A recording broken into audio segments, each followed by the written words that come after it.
Hello, everyone. Welcome back to StatTech Research's seminar series on measuring progress and well-being. I'm Kelsey O'Connor, one of the organizers. Today we have Carol Ryff, and we are very much pleased to have her join the series. She's going to speak about eudaimonia. Before we get started, just a brief update on our third annual Measuring Progress workshop, which is taking place this June. We're in the process of preparing the detailed schedule for approximately 37 speakers, including our 2 keynotes. We will be releasing it soon, and for those of you who are unable to join us in person, you can also join online. Back to today, Carol will speak for around 40 minutes and then address questions at the end, at which time please raise your virtual hands or post your questions in the chat. During the presentation, please keep your microphones muted. As a last reminder, we are recording the event. You'll be able to find this and past recordings on our website and YouTube channel. Now to introduce Professor Carol Ryff. I think she needs very little introduction, but for those of you who are unfamiliar with her, she's the director of the Institute of Aging and Hildale Professor of Psychology at the University of Wisconsin-Madison. She is principal investigator of the MIDUS data set, which stands for the Midlife in the United States, and it's a national longitudinal study which has been used to generate over 2,300 publications by researchers across the globe. Her own research centers around a model of psychological well-being that she developed over 30 years ago. Rooted in existential, humanistic, and developmental thinking, the model has been translated to 40 different languages. Professor Ryff has studied how well-being varies by age, educational status, and cultural context, as well as by the challenges and transitions of adult life. Whether well-being is protective of good health is a major interest, with numerous findings linking aspects of well-being such as purpose in life to morbidity and mortality, diverse biomarkers such as neuroendocrine, immune, and cardiovascular, and neural circuitry. Increasingly, she is interested in major historical events, such as the Great Recession and the COVID-19 pandemic. Of major concern is persistent disadvantage and well-being among those lacking opportunities for higher education. So given these, widening inequality has become a contemporary imperative in her mind for both science and practice. It is a distinct pleasure to welcome Professor Carol Ryff. Without further ado, Carol, the floor is yours. Thank you, Kelsey. I'm delighted to be here. I think I made my way to your series probably through my meeting of Francesco Saracino at OECD meetings. And I'm grateful to be joining your group. I've listened to a couple talks in your series. I think what's going on here is really important. So let me just jump in. This figure summarizes some of what Kelsey just said in the introduction. It's from a recent publication. My model of well-being is in the circle in the top of the figure, and I'll say more about that in subsequent slides. But what I want to say is I view well-being as the centerpiece of a large program of research. Some studies, we look at well-being as an outcome where we might focus on demographic factors. We also have extensive assessments about life experiences, what's going on in work, family life, stress exposures, early adversity, and we're interested in linking those things to well-being. But another set of studies focuses on well-being as an antecedent to stress hormones, inflammatory markers, cardiovascular risk, and numerous indicators of mortality, of morbidity and mortality. And then increasingly, there are what I call intervening pathway studies that may focus on well-being as a moderator of links between inequality and health, or as an intervening mechanism. Intervening mediator, excuse me. And then at the bottom of the figure, I'm just drawing attention to the fact that we have brain assessments in the MIDUS study that we are tracking, as well as genomic assessments. So this is a big scientific agenda. Coming back to the topic of well-being, I want to basically highlight this, I think, major distinction between hedonic and eudaimonic well-being. Most of the economic work comes from the hedonic formulation. Both of these formulations are traceable to the writings of the ancient Greeks. I went after the eudaimonic ideas illustrated by things like personal growth and purpose in life. And here is this model of well-being that I published in 1989. The 6 components of well-being are in the top, and I'll go through each of those individually. But what I want to emphasize is are the theoretical underpinnings. What was the literature that I read to come up with this formulation of well-being? It represented writings in clinical, developmental, existential, and humanistic psychology. And as an undergraduate, I was so intrigued with these formulations, but also aware of the fact that they essentially had no presence in the empirical arena. And I think that was largely because they had never been operationalized so that we could try to measure these things in some fashion. So the paper was reaching for something new, going beyond happiness and life satisfaction, which I'm not opposed to. I just don't think they encompass all of what we need to be studying under the heading of psychological well-being. And it was also a commitment to revitalize neglected theory. This paper, to my amazement, now has over 30,000 citations. So what is autonomy? I'm not going to go into the detailed definitions of each dimension, but try to give you a flavor for what they're reaching for. So this is about being able to march to your own drummer, live according to your own convictions. Environmental mastery is the subjective sense that you can manage your external world. Personal growth, I think, comes close to Aristotle's meaning of eudaimonia. It's about making the most of your talents and capacities as you go through life, even as you're aging. Positive relations with others is the most universally endorsed aspect of what it means to be well. It's about taking care of your social ties. Purpose in life is about finding meaning and direction in your life, exemplified here by Raphael's painting of the School of Athens. And self-acceptance is about recognizing and accepting your strengths and weaknesses. It is deeper and richer than self-esteem, which psychologists had studied for a long time. This brings in some of the Jungian ideas about the shadow. And so it's a deeper and richer formulation of self-evaluation. And of course, I need to mention the Nicomachean Ethics, Aristotle's amazing work that began with this incredible question: what is the highest of all human goods? His answer was, it is activity of the soul in accord with virtue. And then he went on to ask, what is the highest virtue? And that's where we get to the word eudaimonia. It is about achieving the best that is within us. It's a kind of personal excellence, attuned to the unique capacities of each of us. So I wrote a couple review articles along the way, and they're cited here.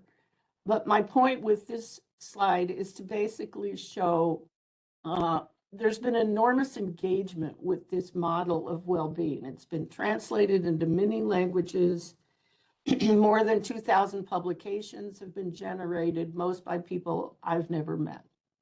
So an interesting question is, why has there been so much interest in this model of well-being? I think it's because it's about intellectually vital ideas and ideals that are reaching for the best within us, just as distilled from nourishing well springs. I also believe the model has had a lot of impact because of its scientific relevance and versatility. It can be useful in studying adult development, work and family life, health and biology, and even neuroscience. And I would end by saying I think it's had a lot of impact because of the MIDUS study. So MIDUS again stands for Midlife in the United States. The study was initiated in 1995, so it's now 31 years in running. We have grown the study over time, so we have over 11,000 adults who became members of the sample, all of whom were aged 25 to 74 at baseline. The point was to map what's going on in the middle years of adulthood, which had really never been explicitly studied before. And an overarching objective was to advance knowledge of factors that promote positive health and resilience. So this is just a glimpse at the content of the MIDUS study. It is profoundly multidisciplinary. We have scientists from population disciplines, demography, sociology, epidemiology, but also many subfields of psychology. And so I'm not going to go through all of what's in this graphic, but it's just to basically underscore we're covering very wide territory in a national sample of Americans who are being followed longitudinally over time.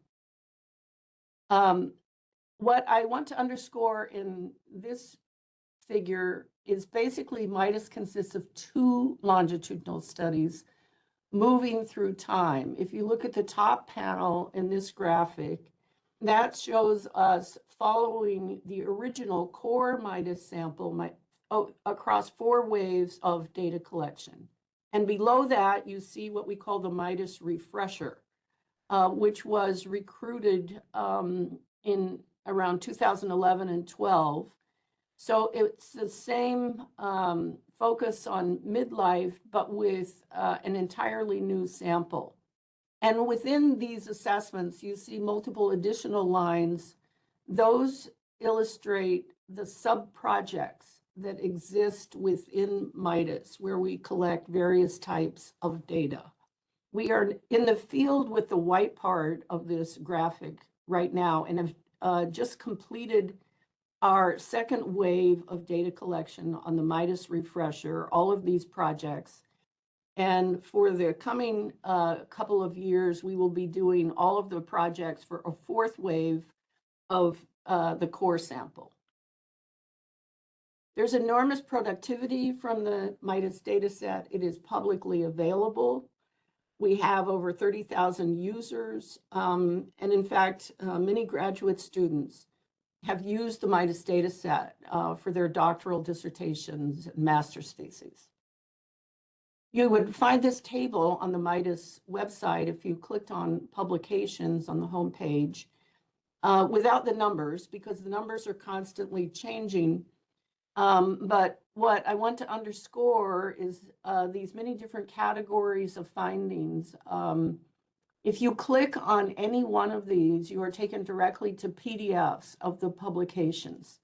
So the MIDUS website is a treasure trove of information. Okay, coming back to topics that I think might be of interest to your crowd. This was something we published from early on in the MIDUS 1 data set, where we actually looked at our assessments of life satisfaction and positive affect, as well as my components of eudaimonia. And the take-home message from this publication is that these are related but distinct constructs. They have different correlates and predictors. And this is really important because it gets to the question of, do we really need to be asking participants in our studies so many different kinds of questions in their well-being? If they're all sort of combining into a single gamish of what well-being constitutes, we don't need all of these assessments, but that's not what this initial publication showed. And then I would note this publication from Frank Martella, who has spoken in your series. He used the MIDUS data to ask the question, what better predicts longevity? life satisfaction or purpose in life. And the findings showed that purpose in life is the more robust predictor of longevity. And here I want to bring into the discussion a kind of tete-a-tete going on in population studies of well-being. John Helliwell, you may know, is a major player in the World Happiness Report, the Gallup World Happiness Report. And this was an essay they published this year in Nature Human Behavior, basically challenging what's going on in the global flourishing study led by Tyler Vanderweel and company. So one assertion was that most individual factors combined in the composite flourishing index, which is what Vanderweel put forth, are causes of well-being, not well-being itself. And then I think it was important to include this quote: "If the science of well-being is to have meaningful impact on policy making, it must facilitate policy analysis. This requires a single outcome variable that is then explained by all of the relevant factors." I could not disagree more. And let me say a little bit about why. So going back to this book I showed you earlier about measuring well-being, we have a chapter in it, but the book ended with a debate on how to advance the science of well-being. Vanderweel and company put together some measurement recommendations. With my collaborators, we wrote a dissenting view of the measurement recommendations. We're then, we were greeted with disagreements from Vanderweel and company. And then finally, we provided a response to the response. So it was a real debate. And I'm grateful to the editors of this book to allow us to actually have this debate. But the gist of what I'm arguing is that I think calling everything well-being, which is what Vanderweel has done, including your socioeconomic status, it's just like everything he views as well-being. And that is partly what Helliwell and others were criticizing as well. I think that's muddled. But my major assertion here is that single items, in my view, cannot capture complex constructs that involve more demanding psychometric analyses. And let me say, I'm not arguing that life satisfaction is a complex construct, or even that a question about happiness is a complex construct. But here, I want you to see this table was included in Ryff 1989, and it shows the actual definitions framed in terms of a high score and a low score for each of the 6 components of well-being. Those definitions came from the underlying conceptual theoretical models that I was drawing on. So the point is, none of these components of well-being are about a single thing. They are about multiple things. And the operationalization of these dimensions began with writing 80 items for high and low scores on each of the 6 dimensions, worded positively and negatively, and then extensive analyses to call the item pools, to check the face validity by independent raters, bringing in item to scale correlations, reliability checks, and then, of course, validity checks, convergent and discriminant validity, and confirmatory factor analysis. This is why I think in the assessment of eudaimonic well-being, it is impossible to do a decent job with single items. So let me get back to some select findings on eudaimonic well-being. And I will show you how it's been linked with all of these various topics.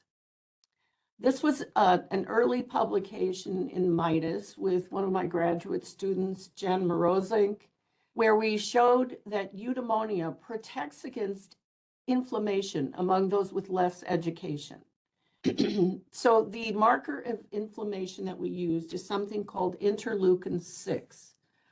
which is involved etiologically in multiple disease endpoints. And the first findings, summarized by the bar chart here, are that those with lower levels of education have higher levels of this inflammatory marker. That was not news. That had already been documented in prior research. What was news was that higher well-being protected against elevated IL-6 among those with less education. And then an enormous body of research has grown up around purpose in life and its links to all-cause mortality and cardiovascular events. This is a meta-analysis showing those with higher purpose live longer, and those with higher purpose also have reduced cardiovascular events. These are findings all by Eric Kim, is the first author from the Health and Retirement Study, showing those with purpose in life, and this is carefully done epidemiology with all kinds of covariates in the model. Those with higher purpose in life have reduced risk of heart attack, stroke, they practice more preventive health behaviors, and they have decreased functional decline. Coming back to MIDUS, Eric is involved in our data set as well. And here the findings show that those with higher purpose in life have reduced risk for future drug misuse.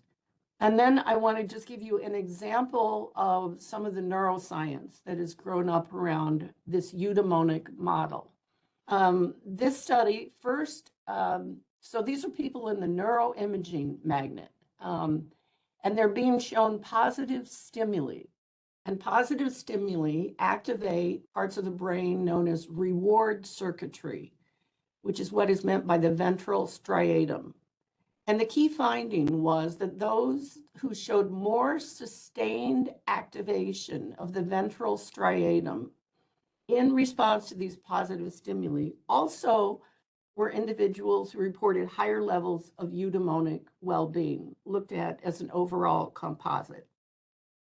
And then they brought in cortisol, a stress hormone that has a diurnal rhythm, can be measured in saliva. And so this is these graphics show that those who showed this sustained activation of the ventral striatum not only had higher levels of eudaimonic well-being, they had reduced cortisol output over the course of the day. Okay, that's a glimpse at some of the findings, key findings from MIDUS, but I want to bring in the mess that defines our crazy world. Inequality, unjust societies, greed, corruption. I'll say more about deaths of despair in a minute, refugee crisis, racism, discrimination, climate change, reduced empathy. There are just a lot of problems in our contemporary world. And I'm going to zero in on the problem of inequality, which I view as a force against eudaimonic well-being. Here's a publication from MIDUS about growing inequality in MIDUS. Growing inequality in America. And we summarize numerous findings, but a key message is things are getting worse over time. And we made this argument based on our comparison of findings from the baseline assessment of the core sample compared to the baseline assessment of the refresher sample. And what's important to note is at the population level, over that period of time, there were gains in educational attainment. Despite those gains, the refresher, the later sample, had worse economic profiles, worse health, and lower well-being compared to the core baseline sample from 1995. This is another publication from MIDUS showing that higher, and it's also comparing the pre and post-recession sample. That's the same thing as comparing the two samples I just referred to, but the recession happened in between those two baseline assessments. And the findings were that there is higher distress measured psychologically, negative affect, as well as lower well-being measured with positive affect, life satisfaction, and my scales, and it's concentrated among individuals with low socioeconomic status measured as a composite. So what is the societal context surrounding these findings? I just note here the book by Richard Reeves, a public policy analyst, Dream Hoarders, great title, How the American Upper Middle Class is Leaving Everyone Else Behind.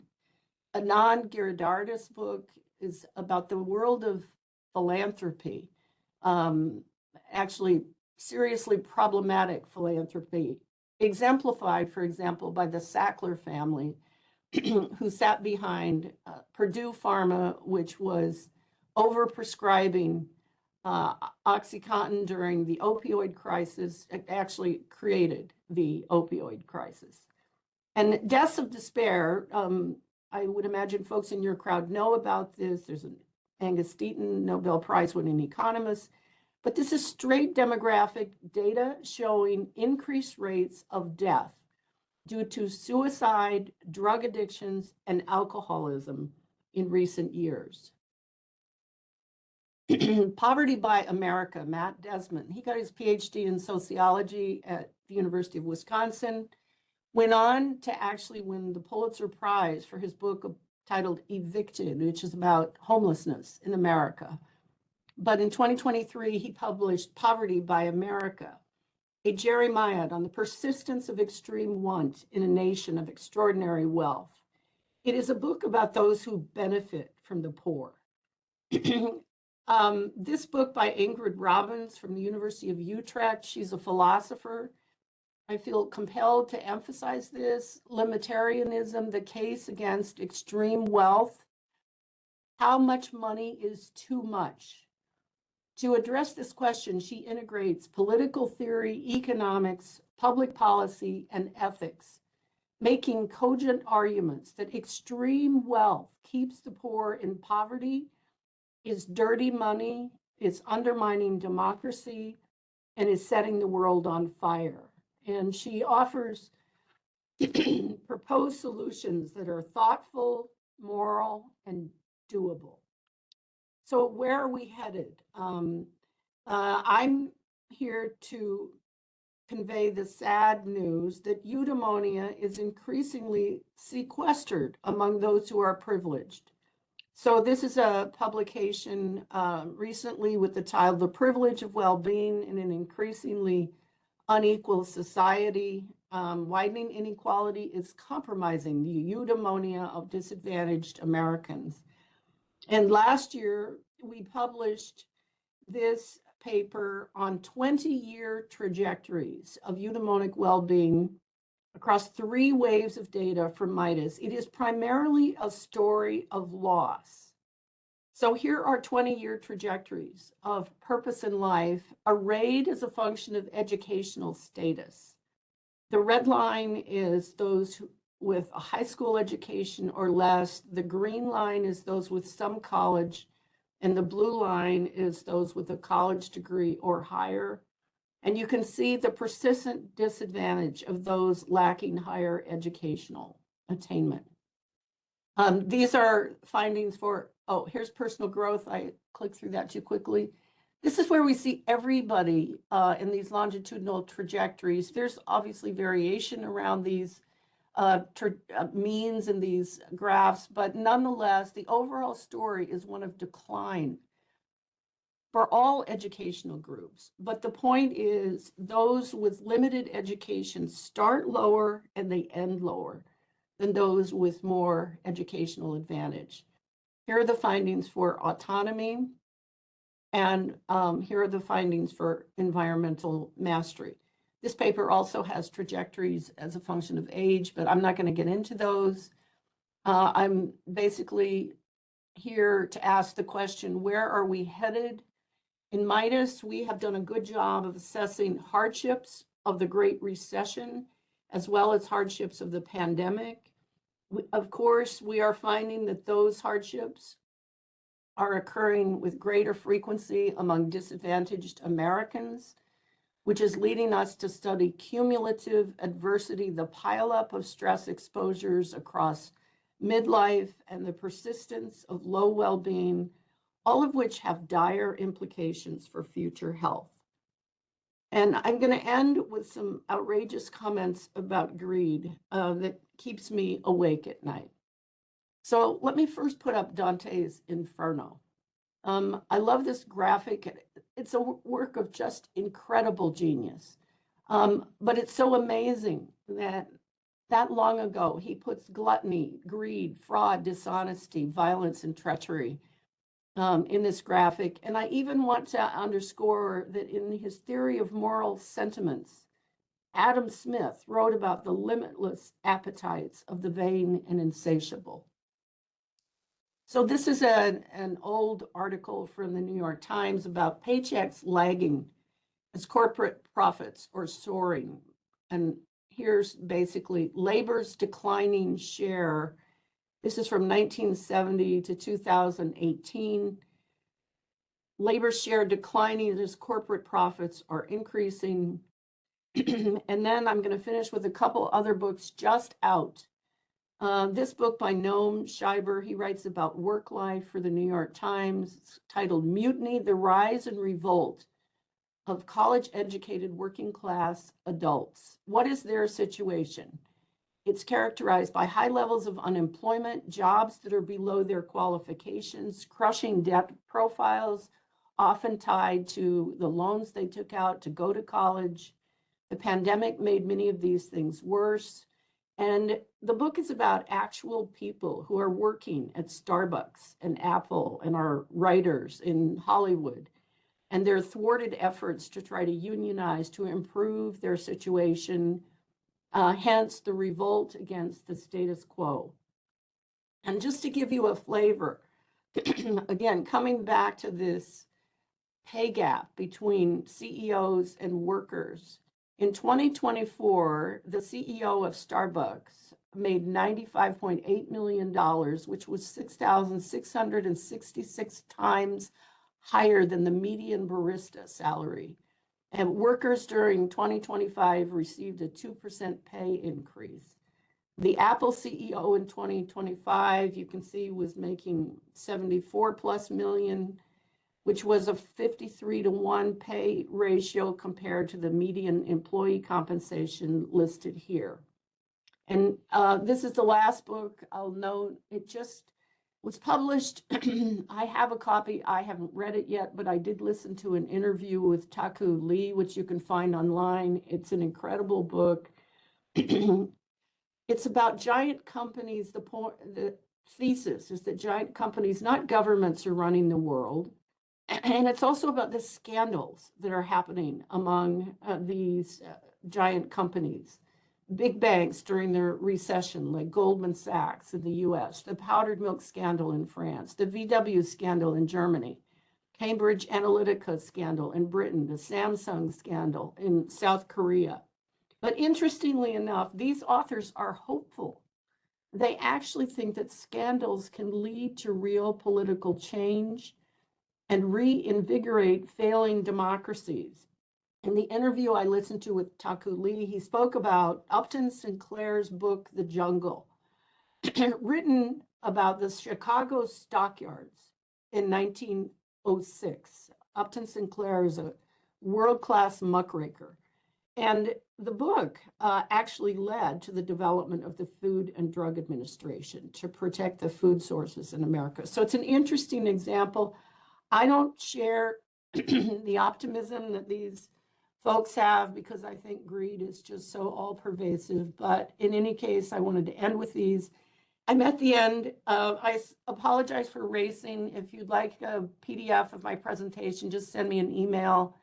I'm happy to share it with anyone. And here's the MIDUS website if you want to look into the study. Thank you for listening.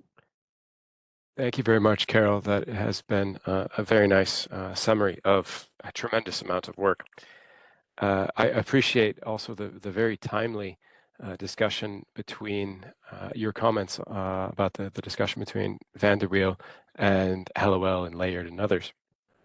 And maybe I'll take the privilege of starting with our first question, and then I will call on participants who raise their hand, or you can write in the chat. And my question, Carol, relates back to this discussion. So the editors of the World Happiness Report argue for using one single measure for policymaking. And I'd like to make it a little bit broader, my question. How do you feel about using psychological well-being in policymaking? Broadly speaking, and I'm thinking about a couple of specific things. So a well-be, for example, depends upon a single measure, typically life satisfaction, and then it depends upon it being measured correctly. So there's a lot of discussion about scale use or heterogeneous impacts of, let's say, different surveys, which could be from different countries, so not harmonized, let's say. And then that's going to affect the magnitude. And then, of course, there's the quality of the study itself. So do you think it's possible to use things like well-be's for policymaking, kind of with these assumptions? Yes, absolutely. And I would just say one of the things I really loved about listening to Francesco's talk in your series was his argument that actually promoting well-being should be the objective of public policy. I totally share that view. And I would basically say the reason I go through all this evidence about how well-being is predicted in high quality, rigorous science, it's predictive of carefully measured objective things like longevity and stress hormones and what's going on in the brain and cardiovascular risk and functional health. That's the evidence that paying attention to well-being and trying to promote it is absolutely a legitimate objective of public policy. I think it's in the, because well-being is not all, well, I don't, forgive me, I do not embrace the idea that we should call everything well-being. I think Tyler Vanderwill is confusing the world with that kind of position. But I also think well-being itself is multifaceted. It's multifaceted. And that's why it's so interesting. Once we have high quality measures of both eudaimonic and hedonic well-being in big longitudinal studies, we can do comparative analyses like the Frank Martella study showing that purpose in life is the more robust predictor of mortality than life satisfaction. So I think there's no question we should pay attention to well-being in thinking about trying to improve public policy, because it's part of what's driving these indicators that every society needs to care about. Every society needs to care about healthcare costs and who experiences health decline earlier in the life course and how does it get paid for. So, yeah. Yeah, very good. I'm inclined to agree with you very, very strongly. So let's go ahead and open it up. Please feel free to raise your hand. We do have a question from Catherine Coron in the chat. She says, thank you so much, Carol, for your brain-challenging and rich presentation. Do you think human ethical values may play a role in eudaimonic well-being? Do you think values such as trust, honesty, respect, which play a role in well-being, may be developed, and how should they be fostered? Oh, wonderful question.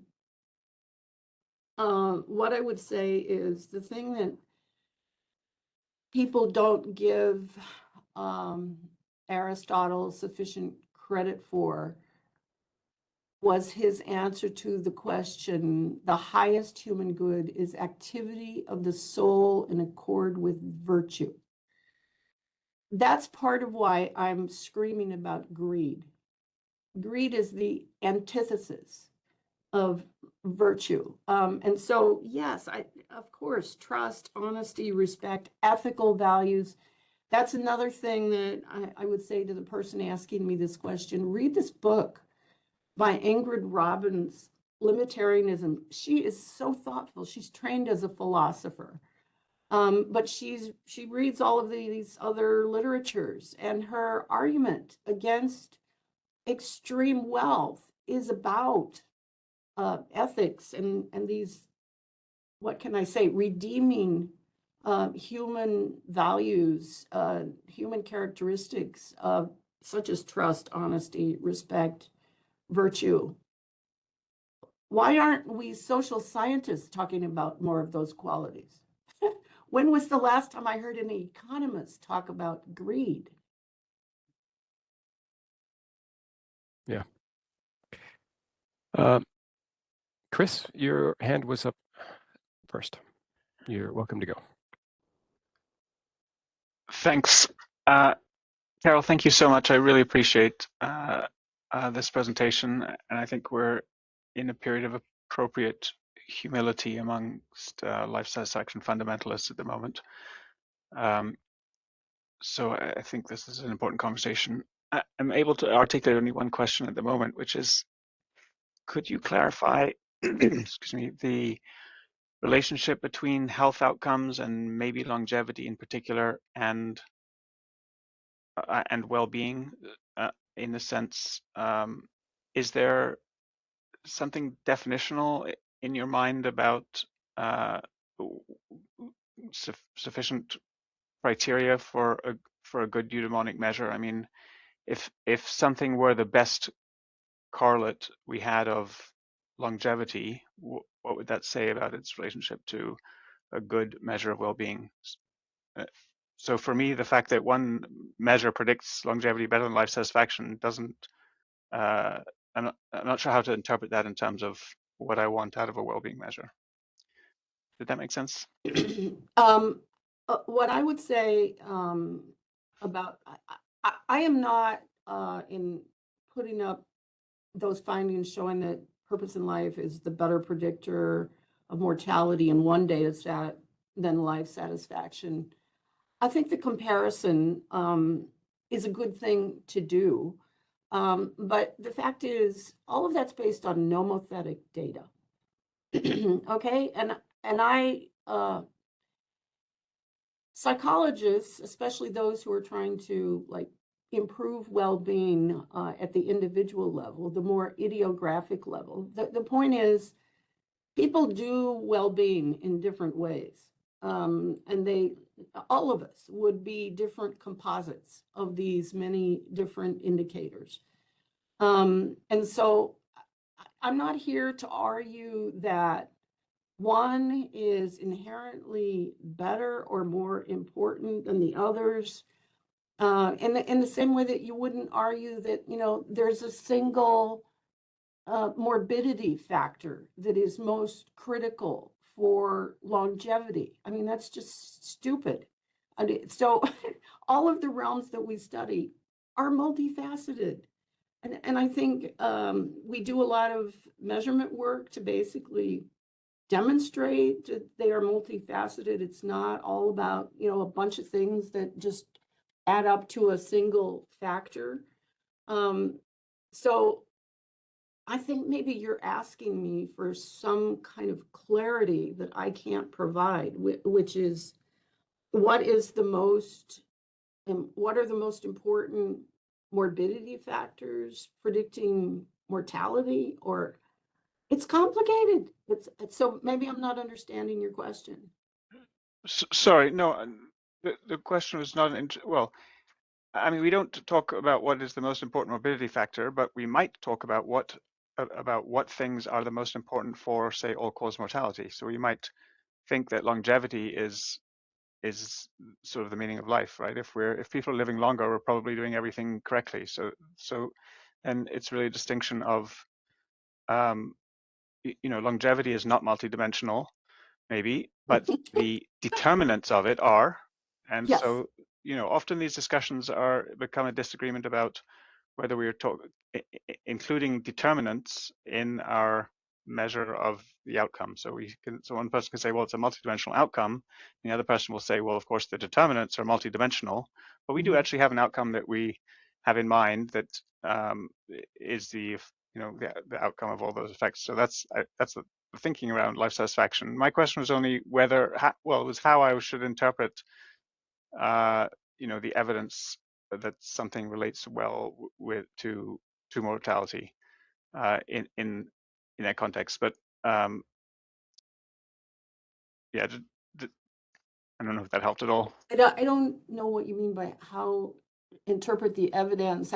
We probably are speaking past each other, which is not your failing or mine. I think it represents how we get trained to think within our disciplinary domains, and how to ask questions, how to formulate things. I think if I look at, now I've spent my career studying well-being, and what I'm here to say is the time has arrived in which we need to recognize that subjective experiences of well-being that are multifaceted, multidimensional, they get done in different ways by different people. They are powerful influences on how well we live our lives and how long our lives go on, and therefore they should be a focus of public policy, those subjective experiences. But I think they haven't been, for the most part, with the exception of economic work studying life satisfaction. So I'm here to basically lobby for giving subjective experience more credence as a critical part of how to understand lives that are lived well and long versus poorly and end early. It's I'm too simple, I suppose. Well, I'm 100% on that team. I think it's stated that way. Thank you. I think, Carol, part of it was trying to distinguish between purpose and life satisfaction in the Frank Martella. But what you're saying is not that it's one or the other. It's that in general. Yeah. And so just like we can't, so that we need to be looking at all of these. I just want to add one thing here, because sometimes I think I can make this point better when I think about it. So let's say you're a clinical psychologist providing therapy to somebody, okay? Someone can come in because they are feeling that their life is meaningless. They don't have purpose. They don't have direction. Another person can come in and be deeply unhappy and dissatisfied. My point is, at the individual level, different varieties of psychological vulnerabilities can exist, and they all have merit. They all have merit. So at the population level, I think it's not serving any useful purpose to say, oh, because one study by Frank Martella showed that purpose in life is a stronger predictor than life satisfaction, we should dispense with life satisfaction. I don't think that's meaningful. I think it was an interesting finding. I would want to take it apart. I would want to know, who are the subgroups? Who are the subgroups represented in those analyses? The demographic factors typically get controlled for. They don't get viewed as part of the substantive story, by which I mean educational status, income. And different metrics may work differently in different countries as well, not just subgroups within the US. For sure. Absolutely, yeah. For sure. I didn't have time to say anything about it, but I spent 10 years collaborating with researchers in Japan.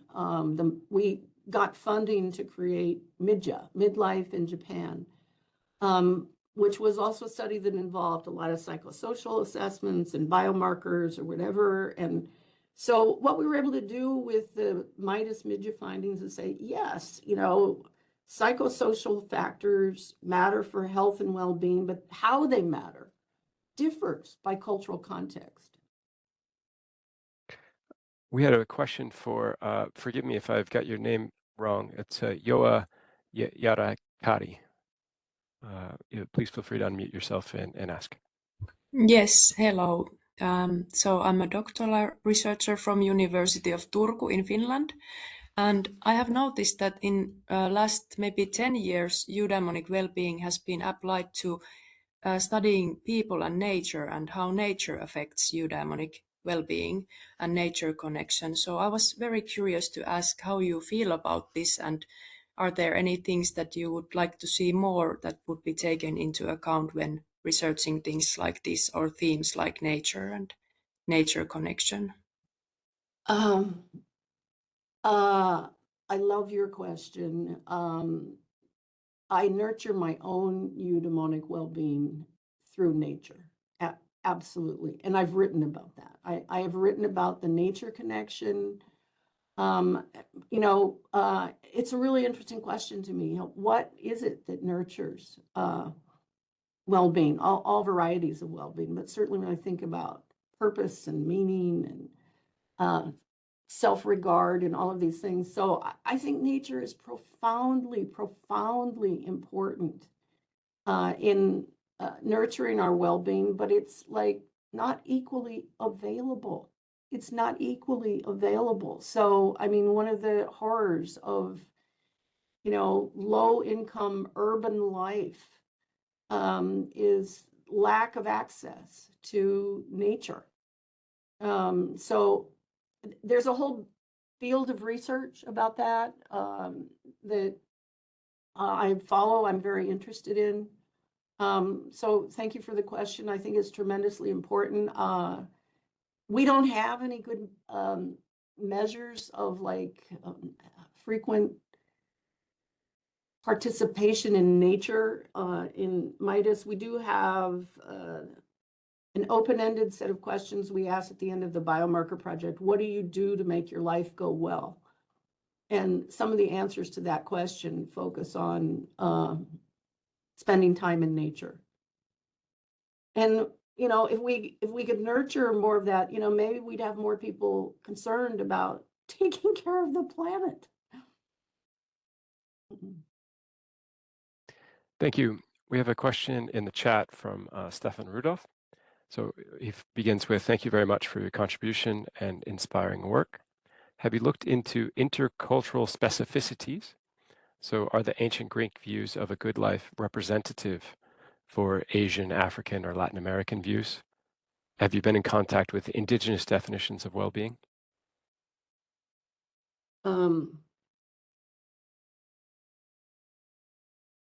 There's actually a fairly substantial literature on those questions, cultural and historical variants in conceptions of well-being. Wonderful book by Richard Cohn, written some years ago about this. I love the input about indigenous cultures. There's a literature on that as well. And I would just say, indigenous cultures, around the globe certainly understood the importance of nature and they revered it. We're talking about Mother Earth kind of cultures. So I think we have a lot to learn from paying attention to cultural and historical variants in experiences of what it means to be well. I've written some stuff recently about personal growth, although Purpose in Life has gotten the lion's share of the attention from the model that I developed. I don't think it's because the other measures weren't showing things. There's a lot of them. And so people feel burdened by having to drag along all of the components in their analyses. But this issue of making the most of your talents and potential, realization of human potential, I think it's a universal. It is a universal that it can be manifest in different ways. One can realize their potential by being, a valued and essential member of the group, of the collective, or whatever. But I just think those are such beautiful ideas. And to me, they go well beyond, are you satisfied with life? They're more about, what are you doing with your life? What are you able to do with your life? Are you able to make a contribution, to make the most of your talents and potential?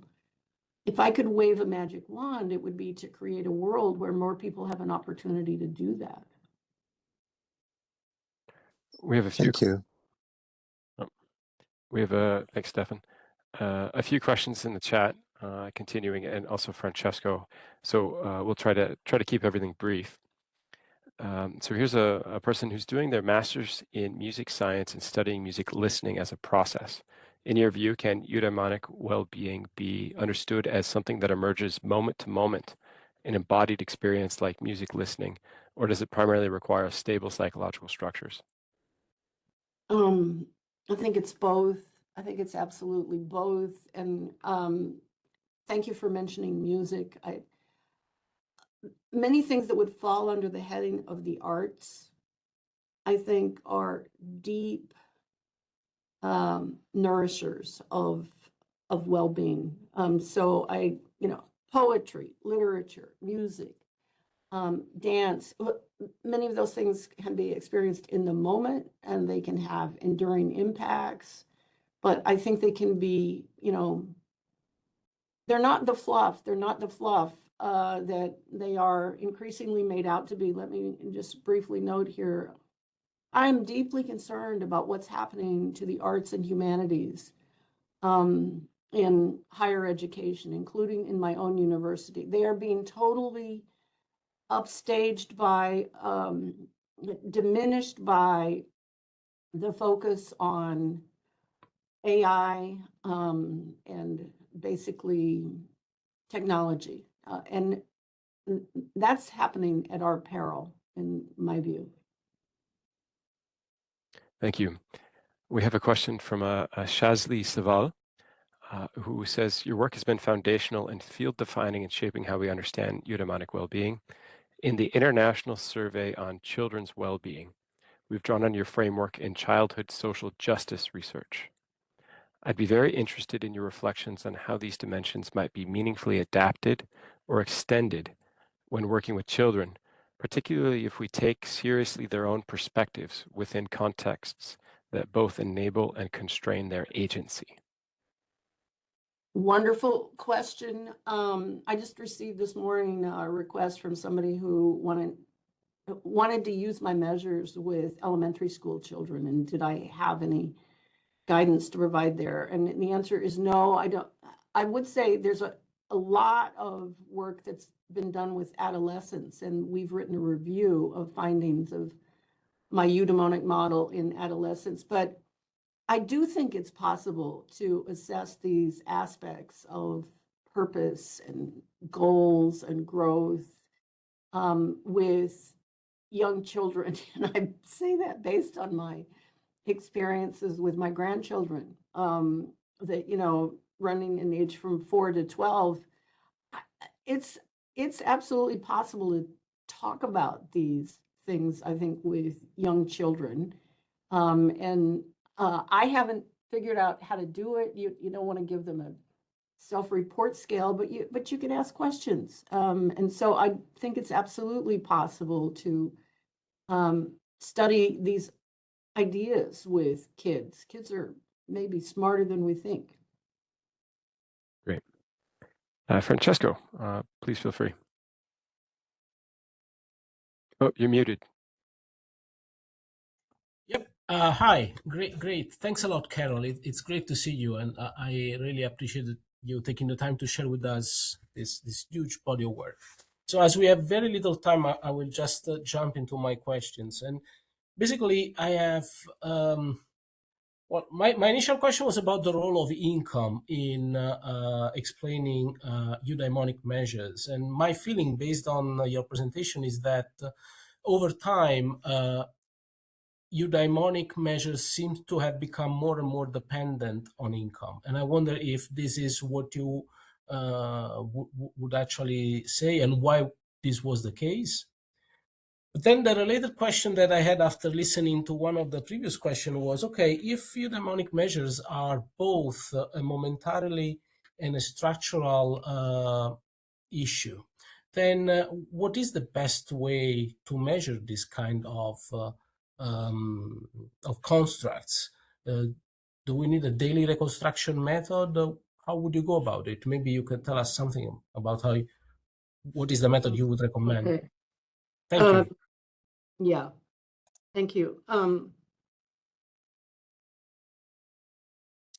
The question about is eudaimonic well-being becoming more dependent on income over time, I think is really interesting, and it's totally wrapped up with what's in this book that I spoke about. So, I mean, I think it can become, it's when you don't have the income. It's when you don't have the income. And what's so interesting about Scheiber's book is this is about college-educated young adults who grew up expecting that they would have the income. You know, they got the education, they come from more privileged backgrounds or whatever. And so, I mean, I think when we show, you know, I put up,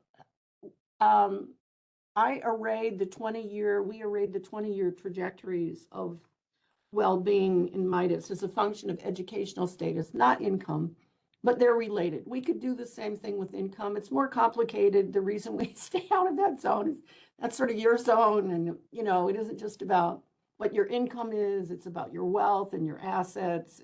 It's a big task to do a high quality job of assessing income. But I think your question about does income become more powerful over time? I think in context of inequality, yes. Yes, I mean, that's how I would think about it. As to, I'm not a fan of day reconstruction methods at all. I wrote critical things about that paper by Kahneman. Day reconstruct, in the moment, of course, I believe that momentary things matter, but I don't actually think in terms of understanding long-term consequences for health and longevity and the mechanisms through which they happen. I would put my time and energy on assessing these sort of bigger overall assessments of well-being. There's a fair amount of in our measures. There's a fair amount of stability at the individual level in these questions. At the same time that you know we show downward trajectories across time as well. But I'm you know I've been what we do in science, I think, is driven by what our kind of core interests and maybe intuitions are. And I'm just not really interested in what happened yesterday. I think that was not a really valuable contribution. So let me be as, you know, unacceptable as possible. That's great. Francesco, any last thoughts? Otherwise, I'll ask maybe one last question, Carol, if that's all right with you. So we're very frequently talking about measuring progress, and we're talking about it beyond just the name of this seminar series. How would you feel about using eudaimonic well-being as a headline measure of progress? And let's assume for a moment that we can summarize it maybe in one composite index. I love the word progress. I love the word progress, even if we're not totally clear about what we're reaching for, what it is. And I think it's inextricably linked to the basic ideas of eudaimonia. So I'm coming back to, the emphasis about personal excellence, realization of potential over time. The best societies, I would argue, are the ones in which large segments of the population are able to do that, are able to actually, in an individual level, if one is experiencing progress and self-realization, that collectively, I think, adds up to a well-functioning society. And so I love the emphasis on progress. maybe talking about it more in terms of progress of the science. But the science isn't an end in itself. The science is a means to an end to make the world a better place, I think. Amen. Amen. I think that's a perfect place to end. So we're a little bit after time. Thank you very much, Carol. Thank you for any... inviting me, and forgive me for whatever ways in which I have too much of a hard edge. What can I say? I've earned it. I'm 75. It's great to have your view on the current debates. So thank you very much. Oh, Okay, thanks. yeah, thank you. Thank you very much. Bye-bye, everyone. Bye. Take care. Thank you. Bye-bye.